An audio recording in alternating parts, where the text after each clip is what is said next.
होऊन गेला। आज या मातीमध्ये जन्म घेतलेल्या मुलाला सांगावे लागत नाही की छत्रपती शिवाजी महाराज कोण होते, कारण की जन्मदाच ही माती त्यांच्या मनामध्ये शिवरायांचे नाव करून ठेवते। कोण होते शिवाजी, असे कोणते काम त्यांनी केले की आज 350 वर्ष उलटूनही त्यांच्या नावाचा जय जयकार सगळीकडे होतो। इथल्या लोकांना तर सोडाच, पण इथल्या दरेखोऱ्यांना जरी विचारले की छत्रपती शिवाजी महाराज कोण होते, तर ते सांगतील रुद्राचा अवतार तो वाघाचा ठसा होता, रुद्राचा अवतार तो वाघाचा ठसा होता।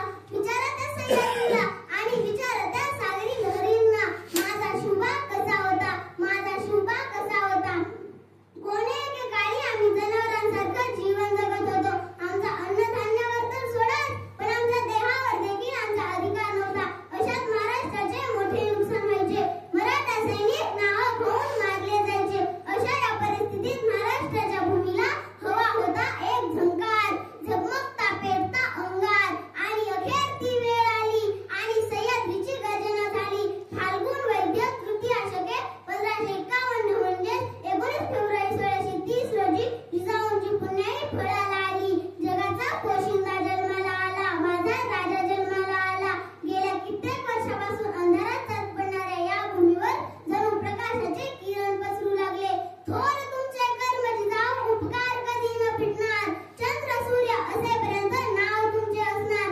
अशा या वीर मातेने घडवलेला कसा असेल तो पुत्र, कसा असेल तो राजा, कसे असेल ते राज्य आणि कसे असतील ते शिवछत्रपती। हो, शिवछत्रपती म्हणजे मावळ्यांचा मेळ, शिवछत्रपती म्हणजे मनगटातले बळ, शिवछत्रपती म्हणजे तलवारीची धार, शिवछत्रपती म्हणजे मनामनातले धैर्य, शिवछत्रपती म्हणजे सह्याद्रीचे शौर्य, शिवछत्रपती म्हणजे जिजाऊंचे पुत्र, शिवछत्रपती म्हणजे सह्याद्रीचे शौर्य, शिवछत्रपती म्हणजे एक व्यक्ती नसून एक विचार आहे। आजच्या या युगात खरी गरज आहे ती शिवरायांचे विचार आणि गुण अंगी बाळगण्याची, शिवरायांचा इतिहास जपण्याची, गड किल्ल्यांचे रक्षण करण्याची, परस्त्रीला माते समान मानून तिचे रक्षण करण्याची। भवानी मातेचा लेक तो मराठ्यांचा राजा होता, झुकला नाही कोणासमोर, मुघलांचा तो बाप होता। शब्दही पडतील अपुरे, शब्दही पडतील अपुरे, अशी शिवबांची कीर्ती। राजा शोभून दिसे जगती, अवघ्या जगाचा शिवछत्रपती, अवघ्या जगाचा शिवछत्रपती।